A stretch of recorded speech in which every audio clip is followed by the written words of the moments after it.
Ating on-call project, Aklat para sa Lahat. At kahapon nga po sa pagkatok ng mga estudyante at guro sa Yapak Elementary School sa Morong Rizal, may mga mabubuting loob na naman ang nagbigay ng tulong. Ang paglunsad ng on-call project Aklat para sa Lahat ay para sa mga paaralang may kakulangan sa supply ng mga libro. Tulad na lang ng Yapak Elementary School, isang eskwelahan sa Morong Rizal. Sira-sira na mga bubong ng kanilang library. Wala pa halos libro na magamit ang mga bata. Dahil sa panawagan namin kahapon, marami ang tumawag at nakibahagi sa aming adhikain. Isa na rito si Grace Marabat, isang may bahay. Plano niyang i-donate ang mga napaglumaang libro ng kanyang dalawang anak. Yung mga libro na hindi nila ginagamit, inilagay ko na sa isang box para maibigay ko kung kanino ko maibibigay. Kaso nga, wala pa akong mapanodan na kung pwede kong pagbigyan. Kaya, inisan tabi ko muna. Swerte naman at napanood ko yung on-call. Doon ko nalaman na nangangailangan sila ng libro. Di tuwan-tuwa ako kasi at least maraming batang makakagamit ng mga libro. Mapapakinabangan pa nila. Eto, may Nakapagtapos na kasi sa kolehiyo ang kanyang panganay habang ang pangalawa nasa ikalawang taon na. Itinabiraw niya talaga ito at inalagaan upang may makagamit pa ng iba.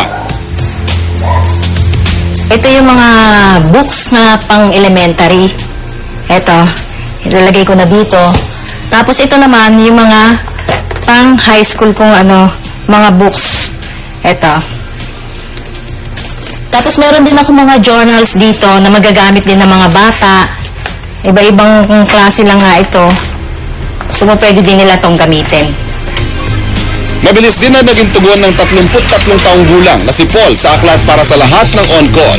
So, okay lang po ba ang pick-upin nyo? Kaya naman ang on-call agad na pumunta sa kanilang bahay sa Makati. Inabutan ng on-call ang paglalagay niya sa sako ng mga napaglumaang libro ng kanyang pamangkin. Dahil sa isang pribadong paaralan nito nag-aaral, pinahihinayangan daw niya kung ito'y itatapon na lang.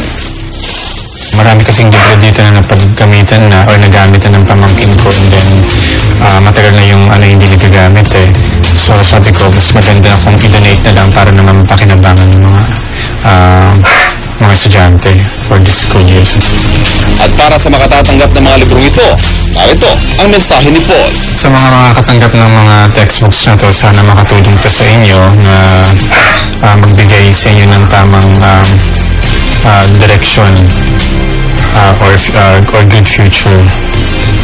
Kasi sabi ko nga, isa sa mga sandatan natin yung magandang edukasyon. Taos-pusong pasasalamat sa mga nakibahagi sa on-call project Aklat para sa Lahat. Asahan ninyong ipararating namin ng mga librong ito sa mga paaralang higit na nangangailangan. Connie po ay naluluha sa labis na tuwa. Hindi, pero kasi alam nyo, nakaka-inspire, no? Pag nakakakita po tayo ng mga tao na talagang nakikibahagi para tumulong. Sabi ko nga parati, basta may venue lang, marami naman talaga mabubuting loob. I'm sure marami pa dyan yung may mga nakakalat na libro sa mga bahay nila. Sako-sako, kahon-kahon.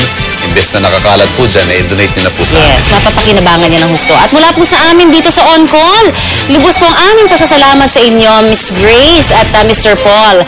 Sa pamamagitan po ng inyong tulong, mas mabibigyan po ng inspirasyon ang mga estudyante sa Yapak Elementary School na magpursige pa sa pag-aaral. At tulad nga po nung nabanggit ko na, kumakatok po kami muli sa inyo kung may textbook na hindi na ginagamit, imbes na itapon o itabi o nakakalat sa inyo dyan sa mga bahay ninyo. Baka gusto nyo pong i-donate na lang ang mga ito para naman mapakinabangan na iba pang mga estudyanteng nangangailangan. At syempre, meron din po kaming inilaan na box sa gate ng GMA Network Drive at po pwede niyo po nga dalhin doon ang mga librong i-donate ninyo. Maaari rin po kayo makipag-ugnayan naman sa amin sa pamagitan ng pagtawag sa aming mga hotline numbers 981-1970 at 926-6598 na kung meron po kayong libro na gusto nyo ipa-pick up, pwedeng-pwede ho namin gawin yan.